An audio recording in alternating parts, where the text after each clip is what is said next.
मेरे सभी पूर्वजों को मेरा सादर प्रणाम। ओम श्री गणेश देवताय नमः। ओम श्री कुल देवताय नमः। ओम श्री गुरु देवताय नमः। ओम सर्वश्री इष्ट देवताय नमः। शिवशरण दोस्तों, मैं हूं कड़प्पा, आपके सामने फिर से हाजिर हूं। मेरे धर्म कर्म चैनल में आपका स्वागत है दोस्तों। दोस्तों, दिन, नक्षत्र, तिथि, योग और करण, इन 5 अंगों से बनता है पंचांग। और रोज संकल्प छोड़कर पूजा करने से, पंचांग बोलने या सुनने से नाना सिद्धि आपको प्राप्त होने की संभावना बढ़ती है। क्योंकि तिथि हमें वैभव देती है, वार हमारी आयु बढ़ाता है, नक्षत्र हमारे सभी पापों को नष्ट करता है, योग हमें जुदाई से बचाता है और करण हमारी सारी मनोकामनाएं पूरी करता है।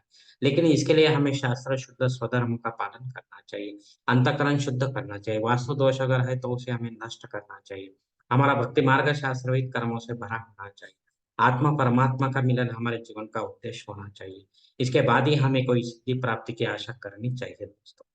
दोस्तों, अब आपको पंचांग आज का सुनाने जा रहा हूँ। इसका उपयोग आप किसी भी धार्मिक कर्मकांड आराम से कर सकते हैं।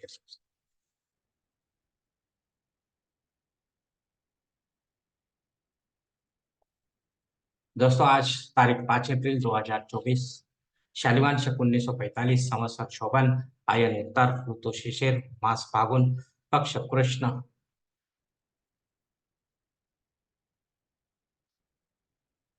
तिथि दोस्तों, आज की एकादशी तिथि है। दोपहर 1 बजकर 29 मिनट के बाद द्वादशी तिथि शुरू होगी। वार शुक्रवार है दोस्तों। नक्षत्र दोस्तों धनिष्ठा नक्षत्र है। शाम 6 बजकर 7 मिनट के बाद शततारका नक्षत्र शुरू होगा। योग दोस्तों साध्य योग है। 9 बजकर सुबह 55 मिनट के बाद शुभ योग शुरू होगा। और कल सुबह 6 बजकर 14 मिनट के बाद शुक्ल योग शुरू होगा। करण दोस्तों बालव करण है। दोपहर 1 बजकर 29 मिनट के बाद गौलव करण शुरू होगा। और रात 11 बजकर 57 मिनट के बाद तैतिल करण शुरू होगा दोस्तों। प्रमुख ग्रहों की राशि स्थिति सुबह 5:30 बजे कुछ इस तरह होगी दोस्तों। सूरज जो है मीन राशि में होगा, चांद मकर राशि में, गुरु मेष राशि में और शनिदेव अपने कुंभ राशि में होंगे। बंबई क्षेत्र में सूरज का आगमन और निगमन कुछ इस तरह होगा दोस्तों। आगमन जो है सुबह 6:30 बजे होगा और निगमन जो है शाम को 6 बजकर 52 मिनट पर होगा। दोस्तों, इस पंचांग के आधार पर अब हम आज के पूजा के लिए संकल्प छोड़ने जा रहे हैं। तब आप अपने दाहिने हाथ की हथेली पर थोड़ा सा जल, थोड़ा अक्षत, एक फूल या फूल की पंखुड़ी ले दोस्तों।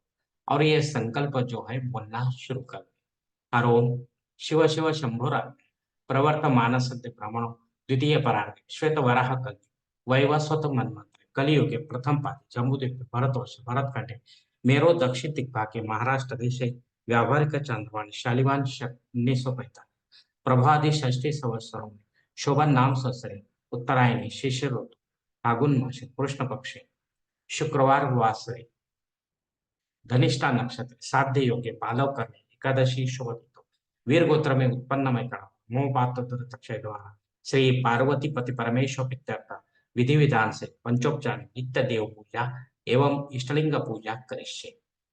दोस्तों, ये संकल्प यहीं पर खत्म हो चुका है। अब आप आपके दाहिने हाथ की हथेली पर जो संकल्प का पानी है, वो सामने वाली थाली में छोड़ दो दोस्तों।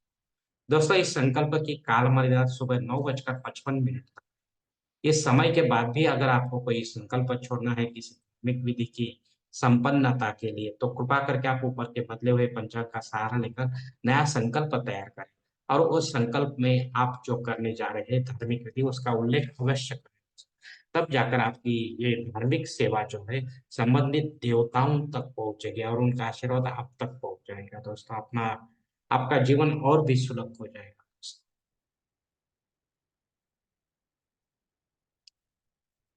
दोस्तों, आप मुहूर्त विभाग में देखें, इसमें धार्मिक विधि और उनके मुहूर्त काल कुछ इस प्रकार दिए गए हैं। सगाई के लिए मुहूर्त है तारीख 5। गोद भराई के लिए कोई मुहूर्त अब नहीं है दोस्तों। नामकरण करने के लिए मुहूर्त है तारीख 5। मुंडन करने के लिए मुहूर्त है तारीख 5। गृह प्रवेश करने के लिए मुहूर्त है तारीख 5 और 6।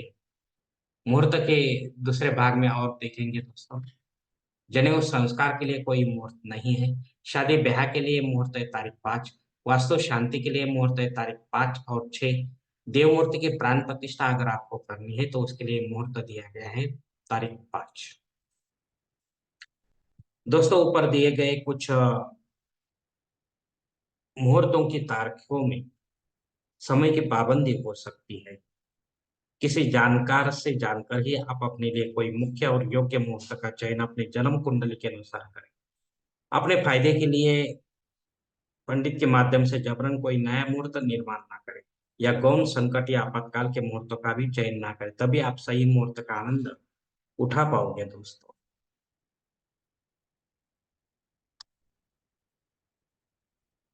दोस्तों अब पंचांग में दी गई कुछ अन्य महत्वपूर्ण जो जानकारी वो अब आप देखें। पंचांग शुद्धि दोस्तों उत्तम दिन है, कुछ प्रॉब्लम नहीं है। दिन विशेष दोस्तों पाप मोचनी एकादशी।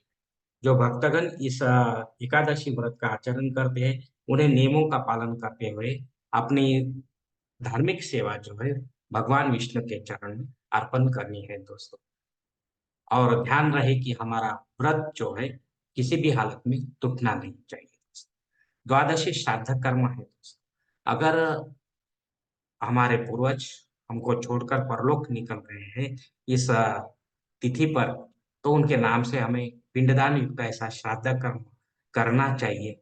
घर पर करें या तीर्थ क्षेत्र में करें, लेकिन पंडित के माध्यम से करें, अपराह्न करें, अपराह्न काल में करें और विधिवत करें दोस्त।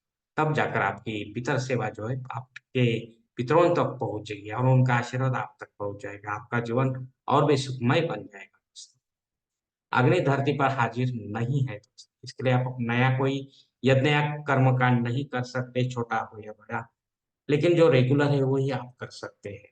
राहु काल दोस्तों सुबह 10:30 बजे से लेकर 12 बजे तक है। इस काल में अगर आपका कोई काम बनते बनते बिगड़ता है, तो उसे और कोई समय में पूरा करने की कोशिश करो, क्योंकि राहु काल आपके लिए ठीक नहीं लग रहा है दोस्तों।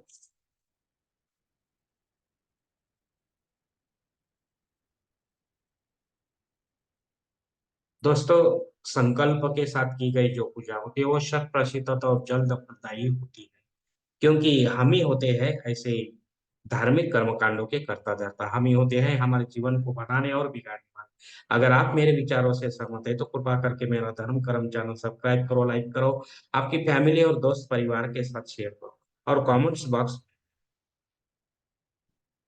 आप अपना कमेंट जरूर दे दोस्तों। दोस्तों मेरा अगला वीडियो आप तक पहुंचने के लिए बेल बटन को अवश्य दबाएं।